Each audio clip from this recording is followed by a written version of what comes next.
Porque ustedes les están diciendo a sus niños, pues que es importante la doctrina. Y los traen a la doctrina porque quieren que haga la primera comunión. Y ustedes le dicen a sus niños que la comunión es lo más importante. Pero ¿qué pasa cuando sus niños a ustedes no los ven comulgar? El niño se queda sacado de onda. A ver, papá, tú me estás diciendo, me traes aquí todos, ¿cuándo vienen a la catequesis? ¿Todos los jueves? Miércoles. Okay. Martes y miércoles, ok. Tú me llevas todos los martes y los miércoles a la iglesia. Y yo no quiero, yo quiero estar en mi cuarto jugando videojuegos. Y tú me dices que vaya a la iglesia y me dices que eso es importante, que porque yo tengo que comulgar. Pero tú no comulgas. ¿Sí me explico? ¿Cómo me dices que eso es importante, que es importantísimo? Si es que se lo dice. Pero tú no comulgas. ¿Me voy a entender? ¿Cómo me dices tú que vaya por 2 años a las catequesis, pero después cuando ya hice la primera comunión, ya no venimos a misa? Entonces, ¿eso fue importante o no fue importante? Y los niños se quedan sacados de onda. A ver, tú me decías que era importante, la catequista me decía que era importante, el padre de la misa decía que es lo más importante, pero pues ya no venimos a misa. Y los niños se quedan sacados de onda, se quedan confundidos. Y en último, ¿qué es lo que van a hacer los niños? ¿Qué es lo que ellos van a hacer? Lo que ven de los papás. Y entonces, pues, como ya los papás no vinieron a misa, se desentendieron, entonces los niños también a su conveniencia, porque pues sí, ¿verdad? Pues entonces, en realidad, todo esto fue una pérdida de tiempo donde mis papás me llevaron, pero esto no fue importante y los niños acaban perdiendo la fe. ¿Sí me doy a entender? Entonces, por eso, mis queridos hijos, es importante que nosotros conozcamos, aprendamos el valor de los sacramentos y que esto nosotros lo lleguemos a entender. Hay que entenderlo para que un día nosotros lo podamos llevar a la práctica, decir, híjole, esto es importante. Esto es importante y nos tenemos que poner las pilas, tenemos que avanzar en esto. Tal vez va a empezar primero el esposo o tal vez va a empezar primero la esposa con esa intención porque es que esto es algo que te tiene que caer el 20. Te tiene que caer el 20. Por eso hay gente que viene, cumple con estar sentado aquí, está pensando en todo lo que hay que hacer en la casa, lo que hay que hacer mañana, el fin de semana, y el padrecito se desgalilla aquí, las catequistas, y la gente está en la luna. Y acaba la primera comunión y como siempre, ¿verdad? Los niños se van. Y ahorita que fui a Veracruz decían allá el sacramento del adiós, porque los niños reciben el sacramento y ya, adiós, ya nunca vuelven. En mi pueblo es la realidad. Los niños reciben la confirmación y la comunión y no vuelven más a la iglesia, no vuelven más a la práctica. ¿Sí me doy a entender? Pero llega un momento donde a la persona le cae el 20. Hay momentitos de lucidez donde la persona tiene apertura, una palabra, una predicación, y la gente dice, esto es importante. Esto es importante, yo nunca lo había visto así. Y entonces la persona empieza a perseverar, y entonces donde sea la vieja le dice, viejo, nosotros tenemos que ir a la iglesia, viejo, esto es importante, viejo, tenemos que casarnos, no podemos estar en unión libre, viejo, nos tenemos que ir a confesar. O al revés, porque también hay casos de hombres donde andan arrastrando a la pobre vieja porque ella no quiere, y el hombre ya le cayó el 20 y a él empieza, pero nos tiene que caer el 20. Mi mamá, ahorita que fui a ver a mis papás, luego es que cuando nos cae el 20 queremos que a todo el mundo le caiga el 20 y órale que todo lo tienen que hacer y esta gente no entiende. Y yo le decía a mi mamá, a ver, espérate, es cuestión de tiempo. A ti tardaste, vieja, para que te cayera el 20. Ahora dale a los demás tiempo también de que les caiga el 20. ¿No? Mi mamá iba a misa. Mi mamá, ¿cómo lo explico para que no se escuche feo? Bueno, es una señora que tiene cuerpo agradecido. La señora está caderona y ustedes saben, ¿no? Y está media cinturada, entonces se pone unos pantalones y se iba toda hacia la iglesia con pantalones apretados. Y yo le decía, mamá, eso no es correcto. Mamá, usted tiene que ir a la iglesia dignamente, la mamá del padrecito, y mira cómo va. Ay, no, aquí todas las viejas van hacia la iglesia. Pero llegó un momento donde, pues, como nadie es profeta en su tierra, escuchó a un predicador y a ella le cayó el 20. Y vio un día que eso no se veía bien en la iglesia, y ahora la señora siempre va con sus faldas hasta acá. No como luz del mundo, va, ni como evangélica, pero va bien la señora vestida con su falda decente. Y ahora entonces, esas mujeres que vienen todas retacadas, guarde silencio, porque yo se lo dije mucho tiempo y usted no hizo caso hasta que le cayó el 20. Ahora déjenles a ellas que también les caiga el 20. Un día se van a dar cuenta que no están bien. Denles tiempo. ¿Sí me doy a entender? Esto, mis queridos hijos, se trata de que nosotros expongamos la verdad, expongamos el evangelio. Ustedes abran su corazoncito y en un momento le va a caer el 20. Esto es de salvación, y esto es de libertad. 3 domingos hacia atrás, creo, sí, 3 domingos hacia atrás empezaba la primera lectura hablando de la libertad. Yo he puesto frente de ti la libertad, la vida y la muerte, el bien y el mal. Elige, ¿ok? He puesto frente de ti vida y muerte, bien y mal. Elige la vida y vivirás. De tal manera que ahorita yo solamente voy a hacer la exposición de algo y ustedes van a tomar la decisión. No va a ser mi decisión. Yo estoy cumpliendo con mi obligación de pastor de la iglesia de exponer estas cuestiones, y ustedes, cada quien, tomará la decisión en algún futuro, cuando les caiga el 20, cuando sean iluminados por Dios. Ustedes dirán: ay, híjole, estábamos mal, tenemos que ponernos las pilas. ¿Sí? Pero va a ser en su libertad, en su libertad. Cuando ustedes decidan, cuando se dejen iluminar, cuando le den la oportunidad a Cristo, al Espíritu Santo, de que entre en su mente. ¿Sí? Bueno, a nuestro Señor Jesucristo, en un momento determinado, le quieren montar una bronca, lo quieren meter en problemas. Quieren poner a nuestro Señor Jesucristo en contra. Le tienden una trampa, porque lo quieren contraponer con la ley. Llegan con él a hacerle una pregunta porque se lo quieren fregar, pero pues no contaban con su astucia, ¿verdad? Era el Señor, él tenía para dar y prestar. Y entonces vamos a ver lo que dice el Evangelio, porque quieren que nuestro Señor Jesucristo vaya en contra de la ley. Que nuestro Señor Jesucristo quieren tener algo con qué fregárselo.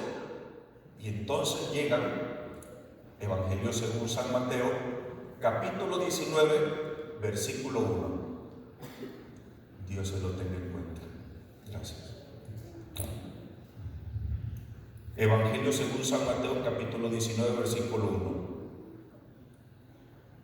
Cuando acabó Jesús estos discursos, partió de Galilea y fue a la región de Judea, al otro lado del Jordán. Le siguió mucha gente y los curó allí. Se le acercaron entonces unos fariseos para ponerle a prueba. Le preguntaron: ¿puede uno repudiar a su mujer por un motivo cualquiera? Él les respondió: ¿no han leído que el Creador desde el comienzo los hizo varón y hembra, y que dijo: por eso dejará el hombre a su padre y a su madre, y se unirá a su mujer, y los dos serán una sola carne? De manera que ya no son dos, sino una sola carne. Pues bien, lo que Dios unió, no lo separe el hombre. Hasta aquí nuestro Señor Jesucristo está definiendo una verdad. ¿Qué es el matrimonio? Y ahorita lo voy a explicar, pero siguen porque se lo quieren fregar, lo quieren acusar. Le preguntaron: ¿por qué entonces prescribió Moisés dar acta de divorcio y repudiarla a la mujer? Le respondió: Moisés os permitió repudiar a vuestras mujeres a causa de su cerrazón de mente. Pero al principio no fue así. Pues bien, os digo que quien repudia a su mujer, no por fornicación, y se case con otra, comete adulterio. Le dijeron sus discípulos: si tal es la condición del hombre respecto de su mujer, no trae cuenta casarse. Pero él respondió: no todos entienden este lenguaje, sino aquellos a quienes se les ha concedido. Palabra del Señor. No lo pudieron fregar. A ver, ¿se puede uno divorciar? Le preguntan al Señor. ¿Un hombre se puede divorciar de su mujer? Y el Señor determinantemente: no se puede. ¿Cómo que no? Moisés dijo que sí se podía. Pues Moisés lo permitió por la dureza del corazón de ustedes, de su mente, la reservación de su mente. Pero desde el principio no fue así. Y nos lleva al Génesis. Por eso dejará el hombre a su padre y a su madre, y se unirá a su esposa, y ya no serán dos, sino una sola cosa. ¿Sí? Esto es el plan de Dios. Y entonces nos tenemos que ir al libro del Génesis. Dios crea todo. Dios crea la tierra, crea la vegetación, crea los animales, crea todo. Y hasta lo último en el orden de la creación, el último ser creado, ¿quién fue? El hombre. El hombre es como la cereza del pastel, el hombre, porque todo está pensado para que existamos nosotros. Dice el padre Carrera, que es un astrofísico que trabajó aquí en la NASA. Los científicos hablan de un principio que se llama el principio antrópico, antropos, o sea, hombre. Y los científicos, esa gente que saben de la longitud de la Tierra, las medidas y todo eso, dicen: ¿y qué pasaría si la Tierra fuera no sé cuánto, poquito más grande? Y dicen los científicos: no pudiera existir el hombre. Y si fuera un poquito más pequeña de cómo está, tampoco podría existir el hombre. Y si hubiera un poquito más de oxígeno, ¿qué pasaría? No pudiéramos existir. Y de menos tampoco. Todo está perfecto y habla de una inteligencia creadora para que existamos nosotros. De tal manera que hasta que ya todo, dice el padre Carrera, Dios crea la casa y la amuebla, la decora, y cuando la casa está amueblada y decorada, Dios hace al hombre. Crea al hombre. Y el hombre está ahí de toda la creación y se goza y se maravilla, pero de toda la creación el hombre no se podía comunicar con nadie de lo que estaba ahí. Veía los animales y no hablaban el mismo lenguaje. No se podía comunicar con ellos y los animales no se podían comunicar con el hombre. Y entonces el hombre ve que todo está tan hermoso, pero se siente solo, porque no se puede comunicar con nadie. Y entonces dice la palabra de Dios, Dios vio que el hombre estaba triste. Y entonces lo hace caer en un profundo sueño, lo anestesia. Ahí está la primera anestesia de la historia, ¿verdad? Lo anestesia. Y dice la palabra de Dios, fíjense, escuchen estos signos porque son importantísimos. Porque esto va a ser una figura de lo que será después. No se les olvide. Hace que el hombre caiga en un profundo sueño, primera cosa. Segunda, le abre la costilla, le abre el costado, segunda cosa importante, y del costado le va a sacar una parte de uno se lo está imaginando y dice: esto está medio feo. Bueno, es un lenguaje, es un género literario, ¿sí? Y entonces de la costilla dice, va a sacar un pedazo de costilla y va a formar ¿a quién? A la mujer. Y cuando el hombre sale de la anestesia, ya cuando se levanta, ya que se le quita el mareo, se va a encontrar con lo más hermoso que el hombre había visto. Y cuando despierta, cuando sale de la anestesia, de pronto se topa con un ser que es semejante a él. Y la ve hermosa con el pelo largo y ve su cuerpo que es maravilloso. y entonces ve a esa mujer y ahí es donde surge el primer piropo de la historia. Un piropo hermoso. ¿Qué le va a decir el hombre a la mujer? ¿Cuál es el primer piropo? Esta sí es carne de mi carne y hueso de mi hueso. Esta será llamada varona o mujer. La traducción dice varona, porque del varón ha salido. Y entonces con esta mujer él empieza a vivir en felicidad, a vivir en paz, a vivir en unión, en armonía, porque Dios les da un mandato. Estos dos seres tienen una misión. ¿Cuál es el primer mandamiento de la historia? Eso no se nos debe olvidar. ¿Es mandamiento o invitación? Mandamiento. ¿Cuál es el primer mandamiento? Llenen la tierra. Henchid la tierra, dice el texto. Llenen la tierra, sean fecundos. De tal manera que la misión del matrimonio es la fecundidad, la procreación, tener muchos niños. Dice, padre, pero es que eso fue en aquel tiempo, ahorita no se puede tanto. Bueno, que Dios estaba tonto para no saber lo que hacía. O no sabía en toda la historia lo que pasaría. Sí, Dios sabía. Les da una orden, llenen la tierra. Entonces había orden en la creación. Había orden en la creación. Pero llegó un momento, y esto lo vamos a ver este domingo en las lecturas. Vengan a misa, porque va a estar sabroso esto.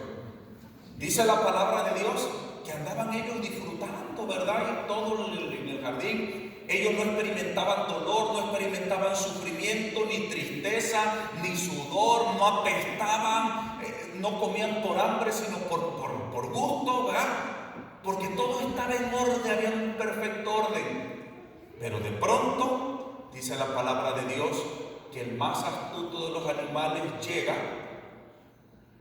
y Eva ve ese animal y se le hace chistoso. Ay, ¿qué es ese animal que se mueve ahí, que anda meneándose ahí? Y este animal, que es la serpiente, le va a decir a Eva: oye, Eva, ¿es cierto que Dios les ha prohibido comer de todos los árboles del campo? Y ahí va la otra: no, nada más nos ha prohibido comer de uno. Esto es interesante, porque lo que quiere la serpiente con esta pregunta tan astuta es entrar en un diálogo, ¿sí? Es que si no es así, no va a poder entrar con el diálogo con la mujer. Por eso cuando las hermanitas, ¿verdad?, quieren empezar la bendición del chisme, ¿verdad?, le dicen: ay, hermanita, ven, ay, que tú no sabes. Pues tú crees, hermanita, que la hija de doña fulanita, la que es ministra de la Eucaristía, salió embarazada. Pero hay que orar, hermanita. Es para orar, hermanita, para rezar, ¿sí? Pero tú crees que no se sabe de quién, ¿verdad? Dice. Y entonces esto es para hacerlo sabroso, porque tal vez la otra, que es de iglesia y que no se presta a los chismes, si no se la ponen sabroso, pues no cae. Entonces hay que ponerle este sabor, ¿verdad?, de astucia. La serpiente lo hizo con Eva y nuestra madre cayó. Cuando le dice Eva: no, sí podemos comer de todos los árboles, menos de uno. Pero Eva va a decir algo que el Señor no dijo. Dios nos prohibió solamente comer de uno y tocarlo. Pero Dios no prohibió tocarlo. Dios dijo: no comas eso. Y tocarlo es algo muy interesante en la teología. ¿Por qué? Porque nos da a entender que cuando uno no entiende, uno le mete de su cosecha. Cuando uno no entiende el mandamiento, uno lo tergiversa. Dice el dicho que el sordo no oye, pero compone. Y entonces a veces andan diciendo: ay, el padrecito dijo algo raro en la misa. No le entienden, pero le hacen como que entendieron y dicen las cosas mal, y luego esta vieja se lo dice al otro, y luego el otro, y al último acaban haciendo que el padre diga cosas que no dijo. Porque cuando no se entienden las cosas, uno las tergiversa, las cambia. Y entonces Eva come del árbol y aparte le hace que su esposo también coma. Y entonces en el momento que ellos desobedecen, el desorden que había entra en la tierra, entra en la historia. Todo estaba en un perfecto orden. Pero por medio del pecado entra el desorden. Y el desorden no solamente los afectó a ellos como personas, como seres humanos, sino que afecta a la tierra, afecta el medio ambiente, afecta el cosmos, todo queda afectado por culpa del pecado.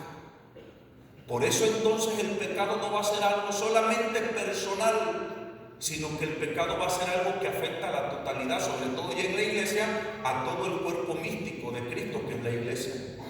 Por ejemplo, cuando ustedes van caminando, ese ejemplo ya que se los puse, anda la señora haciendo el quehacer en su casa y de repente anda afanada y de repente anda sin zapato y no vio la pata de la cama y de repente le hace así, ¡ta!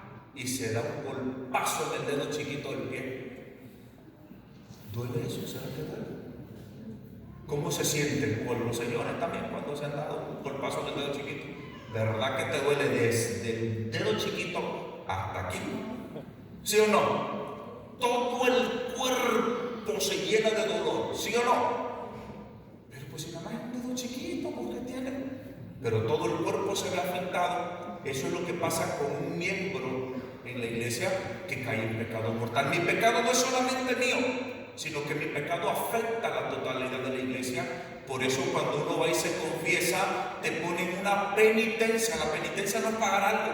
La penitencia es la reparación al daño que le hemos hecho al cuerpo místico de Cristo que es la iglesia. ¿Sí me doy a entender?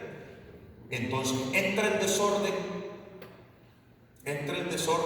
la tierra queda maldita. Entonces ahora el hombre va a tener que ganar el pan ya con trabajo. Antes estaba ahí, estaba el alimento listo para que lo tomara. Ahora él va a tener que sufrir para tomar el pan, para ganarlo. Ahora la mujer va a tener que parir con dolores. Ahora el hombre va a dominar a la mujer y ella va a estar dependiente de él por este desorden que hubo. Pero Dios no deja a nuestros primeros padres y Dios no deja a la humanidad pues ya, así perdida, sino de que desde el momento que se cae en el pecado, ya Dios está prometiendo una solución. Ya está prometiendo la salvación. Y esa salvación va a costar muy caro. Va a ser una salvación que va a costar la sangre de nuestro Señor Jesucristo. ¿Hasta ahí estamos claros? Entonces, desde el momento que nuestros primeros padres pecan, ¿qué es lo primero que van a hacer nuestros primeros padres cuando caen en el pecado? ¿Qué es lo primeritito que pasa inmediatamente después de que pecan? ¿Qué? Se dan cuenta que están desnudos. ¿Qué significa esto? El darse cuenta que están desnudos. Si antes estaban desnudos no pasaba nada. ¿Qué quería decir esto? Que cuando había orden, cuando no había maldad, cuando eran inmaculados, el otro no representaba un problema. Estaban desnudos, libres, no había maldad. Pero en el momento que el pecado entra y se hace parte de esta realidad histórica, el otro ya va a representar un peligro. Entonces ahora yo me tengo que cuidar. La mujer dice, yo me tengo que cubrir porque el otro ya representa un peligro. El hombre también se cubre porque la mujer representa un peligro. Y empieza el miedo, y empieza la decepción, y empiezan todas las cosas que ustedes experimentan en sus matrimonios. Todas las cosas feas. De eso no les voy a dar ejemplo. Ustedes lo saben como que muy bien, ¿cierto o no? Todas las batallas que tienen que enfrentar como matrimonio. ¿Por qué? Porque hay desorden. Pero Dios no permite que este desorden pues ya se quede así. Entonces Dios va a ir acompañando pacientemente al ser humano, se va a ir comunicando con ellos poco a poco, y el día de la vigilia pascual, si todos vienen, que ojalá y vengan, ahí nos vamos a dar cuenta en todas las lecturas que se hacen en la vigilia pascual, porque son muchas lecturas. Ahí nos damos cuenta cómo Dios nunca ha desamparado al hombre. Siempre ha caminado junto con él y Dios no deja abandonado al hombre.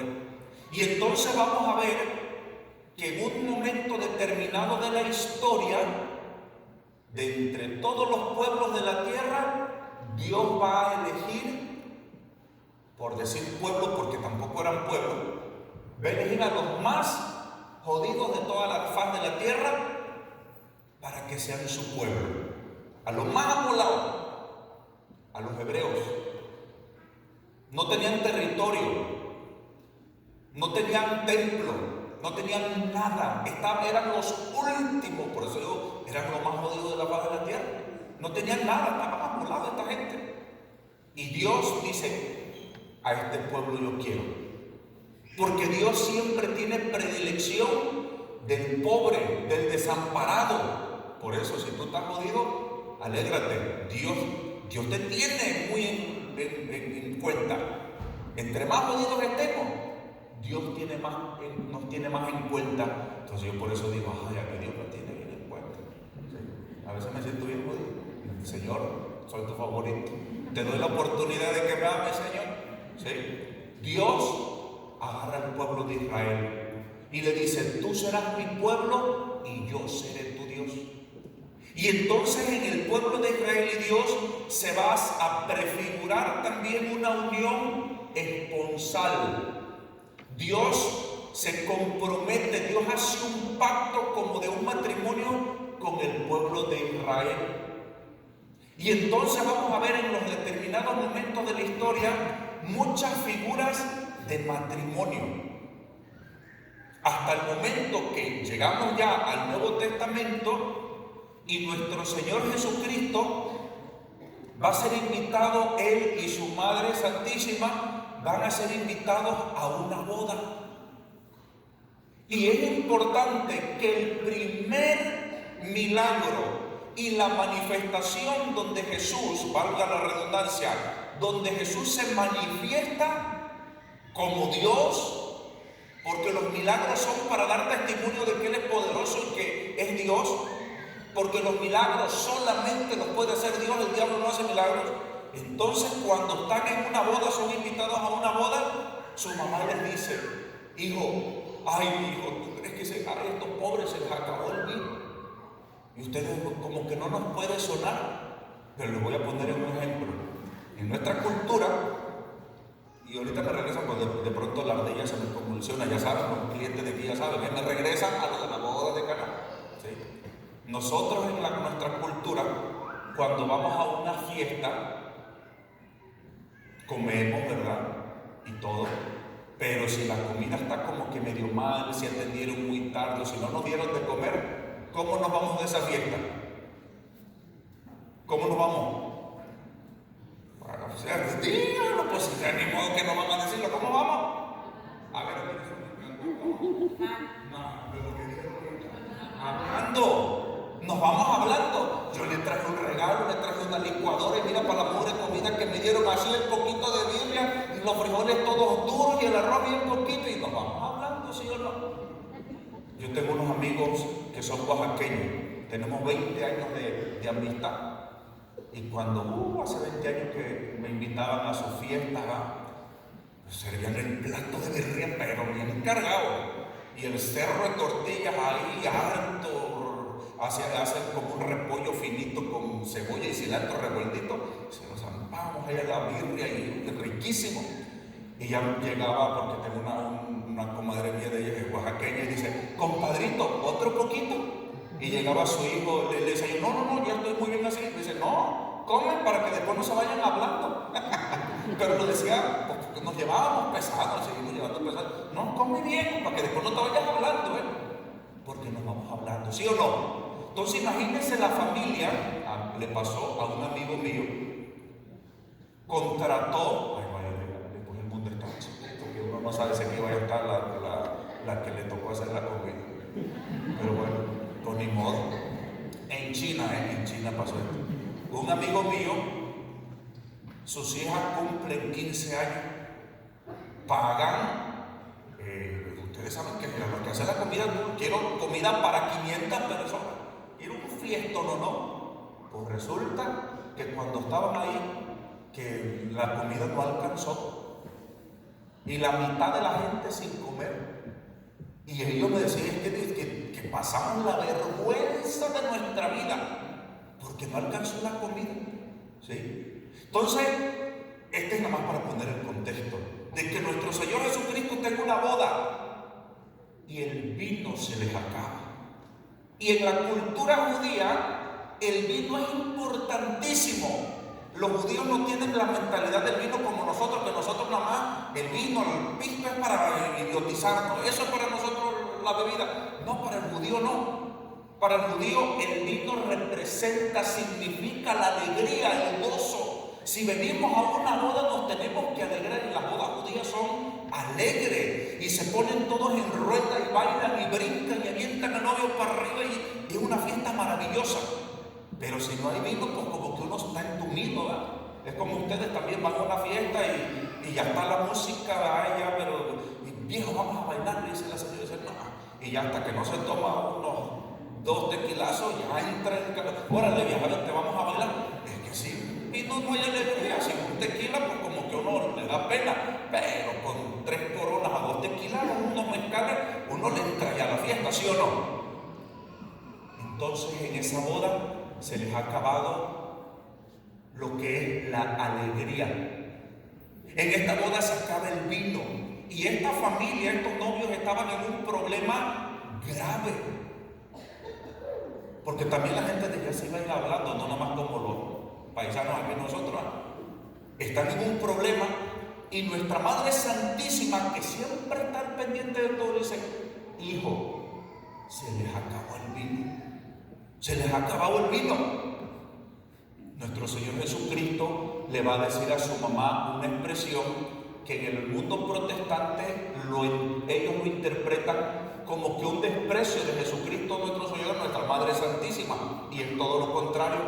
El Señor le dice a su mamá, mujer. Y tú y yo, ¿qué tenemos con esto? Cuando Él le dice mujer, no la está despreciando. El término mujer es un término mesiánico que atraviesa toda la Biblia desde Génesis hasta Apocalipsis. Génesis, pondré enemistad entre ti y la mujer, entre tus descendientes y los de ella. Luego vemos en el Antiguo Testamento las mujeres que vencen a los hombres como Yael y se me fueron